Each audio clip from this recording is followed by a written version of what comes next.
nagbibigay po ng revelation doon sa Quadcom na sinasabi nyo, hindi po totoo na tinawagan nyo po siya noong May of 2016 at nagpapahanap po kayo ng isang police officer na miyembro ng Yeah, INC. hanggang ngayon, sir, it's a mystery to me. Bakit ko siya tatawagan at bakit ko sabihin sa kanya maghanap ng Iglesia ni Cristo na marami namang pulis sa Davao na membro ng Iglesia ni Cristo? Why would I specify a person belonging to a religious sect when, as a matter of fact, there are a lot of policemen who are members of the Iglesia ni Cristo in Davao City? What would be the point of asking for a special person? Hanggang ngayon, sir, hindi ko nga ma-fathom. So sabi ko, well, I don't know, but it's a lie. Or making up stories. I don't know what she's driving at o ano ang gusto niyang Motibo. ipalabas sa at the end of the story. Mr. President, kilala niyo po itong si General ba ito? Leonardo? Colonel Leonardo. Yes, sir. Sino po ang nagrekomenda sa inyo na i-appoint po si General Leonardo? Kasi base ho rin sa testimonya ni Colonel Garma, siya yung nagrekomenda kay Leonardo sa inyo para i-appoint. Totoo po ba? Wala, sir, kasi alam mo,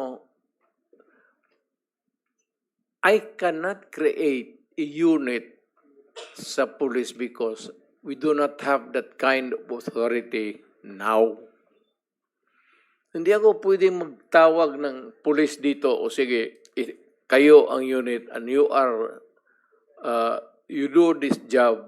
You have to clear it with the, at hindi papayag itong mga chief of police kasi meron yan silang organization mismo for drugs and for itong whatever mga specialized narcotics, tapos itong mga smuggling. Hindi. Kasi po ang testimonya po ni Colonel Garma sa Quadcom sa House of Representatives, tinuturo po niya itong si Leonardo na nagbibigay po ng reward money sa mga police officials na nakakahuli o nakakapatay po ng mga drug pushers. Gusto ko lang, at least you can air your side, Mr. President, kung talagang totoong may reward money o wala. Sir, sagutin kita ng ganito. Bakit ako magbayad sa kanila? Trabaho mo nila yan. Kung may pera, bulsa ko na lang. If there is a fund for that, why would I give it to them? Trabaho nila yan eh. The best that I could minsan is pupunta ako. Iyaya ko yan sila na magkain.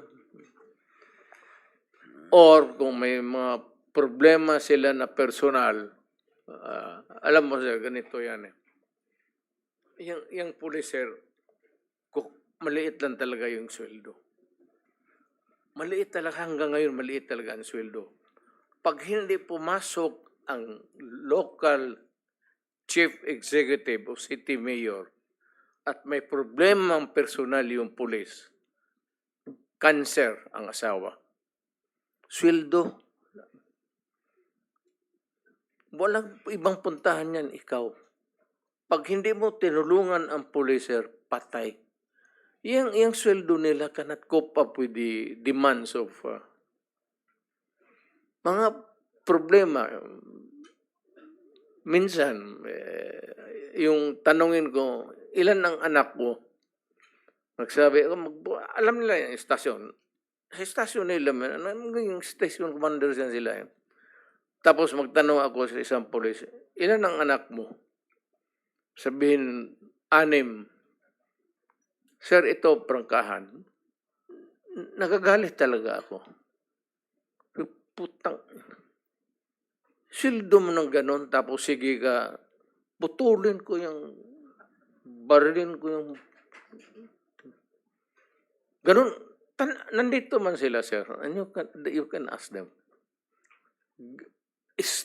Stricto ako sa kanila, pero kaibigan ko sila.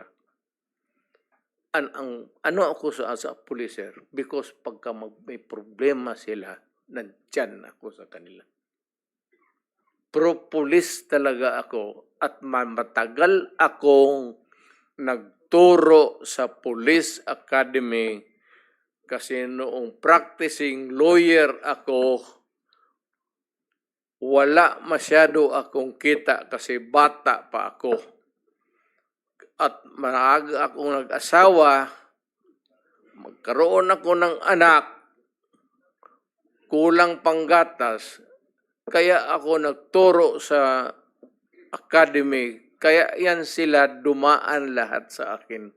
Lahat yan sila nakatikim ng lecture sa akin, sir. Wala akong sinabi sa kanila na pumatay ka ng tao, barilin mo, nakatalikod, ano yung sa law school ko, sir, yun ang tinuturo ko sa kanila. Yung criminal law ko dito sa law school ko, yun ang dinala ko sa kanila. At mas maganda kasi natitempla ko, I could use the common yung lingwahe nila. Kaya malapit yan sila sa akin. Pero alam nila pag nagkasala sila, alam nila yan. Pagka sinabi ko nga sa kanila, ito, pardon, allow me to use the word. Sinabi ko talaga sa kanila, putang ina kayo mga polis kayo. Huwag kayong pumasok dyan sa droga. Huwag kayong pumasok sa kidnapping. Kasi ako mismo, ako ang papatay sa inyo. Ako ang magbaril sa inyo. Totoo yan, sir. Ano yan? Buhay man sila lahat. Sabi ko, putang ina, huwag kayong pumasok dyan. Let's say kayo. Papatayin ko talaga kayo. Kaya yung pulis na nagkasala, sir, mga ganon, either pagka nagkasala, wala na. Mawala. Mawawala po? Oo, yan. Tanungin mo yan sila. Kasi sabi ko, papatayin ko talaga. Putang ina, pag nakita kita, patayin kita. At kung tanungin mo ako, sir, na may pinatay ako, hindi man ako ang iniimbestiga ngayon. So, hindi ako magsabi ng totoo. Mag-line na lang ako. Di ako na lang po magtatanong, meron na ba ho kayong pinatay, Ginoong Pangulo?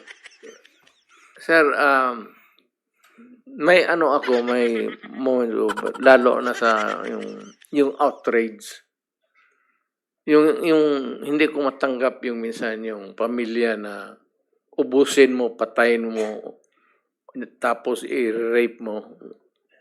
Mukhang ano sa akin yan, sir, talagang nawiwirla ako. Masyadong ang fuse ko dyan, mainit talaga ako. Alam nila yan. Kaya behave. Sir, ito tanongin mo, prangka-prangka. Nandito, or citizens of this country, anong pinaka-safe na city for the longest time hanggang ngayon? Tanungin ko kayo. Noong panahon po ng tatay ko, San Juan po. Kasi sir, binaback upan ako ng tatay mo. O, totoo. Huwag na lang tayo ilabas na lang natin. Ang sabi ng tatay mo sa akin, sir, you do what you have to do to make your city safe. Kasi ang Davao nababalitaan na maganda. Kaya ang Davao flourishes. Kaya ang Davao malinis, kaya ang Davao ngayon, anytime maglakad ka, walang gagalaw sa iyo. Alam ng tao kasi pag magkamali sila, hindi yung police, they have to deal with me. Dapat ako ang imbestigahin dito kung extrajudicial killing. Wala yan sila. Ako mismo ang... Mr. President, noong time na mayor ka, merong police na nag-involve sa droga sa Davao? Marami, sir. Oh, what happened to them as far as you know, Mr. President? Ayan sila. Sila ang may alam. O, sige, Hindi. tanungin natin sila. Mr. Sinabi President. ko. Sige. Sabihin mo, 24 hours, sabihin mo sa putang inang pulis mo. Pag nakita ko yan, patayin ko. Sige ba, I will now take the time of Senator Estrada. So, sino yung... Wag lang, sir. Huwag ka na lang lumayo. Yan yung katabi mo. Mamaya, sir. Mamaya. Unahin ko muna itong bisita natin because we will always be with him. So, we have lots of opportunities to ask Senator Bato. Sige. He is the best performer, sir. Kaya na senador. Mr. President, can I ask ito muna sila, no? General Gamboa, Your Honor, hindi ka man nag-chief ng Davao, but tama na dumaan ka rin sa Davao sa career mo? At anong highest ang position mo po dun sa Davao?